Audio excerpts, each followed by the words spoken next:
मेसेजकडे, त्या वधस्तंभाकडे बघा, म्हणजे तुमचं जीवन आत्मिकतेकडे वळेल. हालेलुया. आपण 5व्या वचनाकडे जाऊया.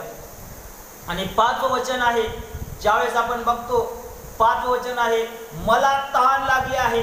योहान सुवर्तमान 19वा अध्याय आणि 28वं वचन. योहान सुवर्तमान याचा 19वा अध्याय आणि 28वं वचन. या ठिकाणी म्हटलं आहे, यानंतर आता सर्व पूर्ण झाले आहे, जाणून येशूने शास्त्रले पूर्ण म्हणून मला तहान लागली आहे असे म्हटले. बायबल सांगतं, येशू म्हटलं की मला तहान लागली आहे. एक विचार करण्याची, एक विचार मनुष्य करतो की एक शमरोणी स्त्रीला त्या सुकर नगरी येशू म्हणत आहे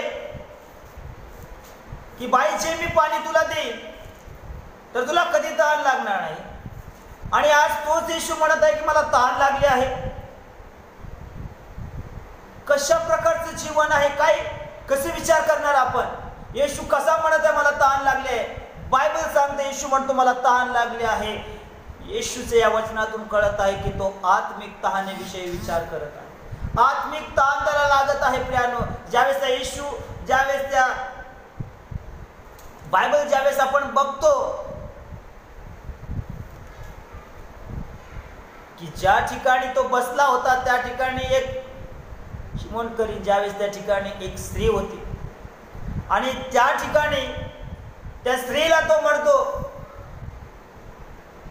की तू जे पाणी घेतीस तर तुला पुन्हा तहान लागू शकते, पण ज्यावेळेस मी जे तुला पाणी दे तुला कधी तहान लागणार नाही.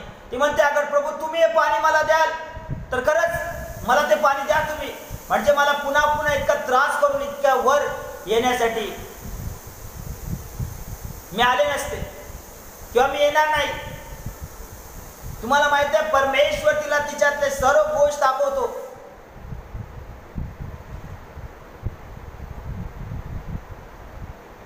आणि तिच्यातले दोष ज्यावेळेस तो उघडकीस करतो, मी म्हणत नाही की ते दोष, मी म्हणत नाही की ते दोषीकार आहे किंवा कुठल्या गोष्टीचे, ते परमेश्वराने ज्या गोष्टी तिला सांगितल्या त्या गोष्टीतून तिला सत्य पटलं. आणि त्यावेळेस ती म्हणते, ज्यावेळेस ती त्या गावात जाते आणि त्या गावामध्ये बायबल असं सांगतं इथे शमरोणी लोकांनी आणि शमरोणी लोकांनी विचार केला आणि या सगळ्या गोष्टीवर ते विचार करायला लागले की खरोखर हिने जे सांगितलं, आईच्या बद्दल जे सांगितलं तो खरोखर मसीह आहे. आणि बायबल सांगतात त्याच वेळेस तिचं जीवन बदललं आणि ती सर्व लोक, पूर्ण गाव येशूकडे घेऊन येते. आज परमेश्वराची इच्छा आहे प्रियानो की तुम्हाला आणि मला देखील त्या गोष्टीची तहान लागावी.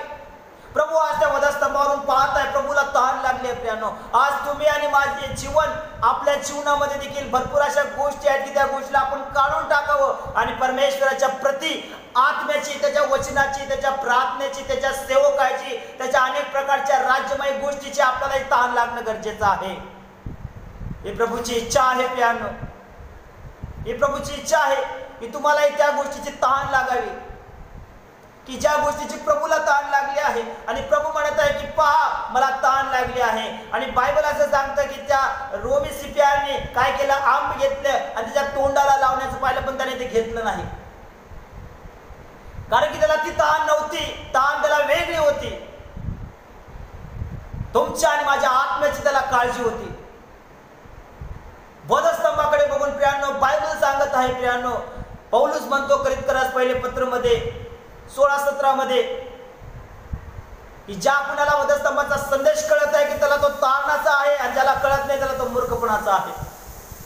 आज तुम्हाला आणि मला परमेश्वर म्हणत आहे प्रियानो, त्या वधस्तंभावर तुम्हाला आणि मला काय दिसत आहे? त्या वधस्तंभावरून तुम्हाला आणि मला आपले पाप दिसत आहेत की तिचे पाप प्रभू येशू ख्रिस्ताने स्वतःवर घेतले, पण आज मी आपण त्या पापाला घेऊन बसलो आहोत. आपल्यातल्या भरपूर अशा गोष्टी आहेत की त्या गोष्टीला घेऊन मिनिस्ट्री करत आहोत. बायबल सांगतं येशू त्या ठिकाणी म्हणत आहे मला तहान लागली आहे. येशूला आज तुमच्या आणि माझ्या आत्म्याची तहान लागली आहे. आज तुमचं आणि माझं जीवन या प्रत्येक वाईट गोष्टीपासून आपल्याला लांब ठेवायचं आणि प्रभूच्या प्रती विश्वासाने त्याच्या मागे चालायचं, म्हणजे देव तुम्हाला आणि मला त्याच्या आशीर्वादाने तृप्त करेल.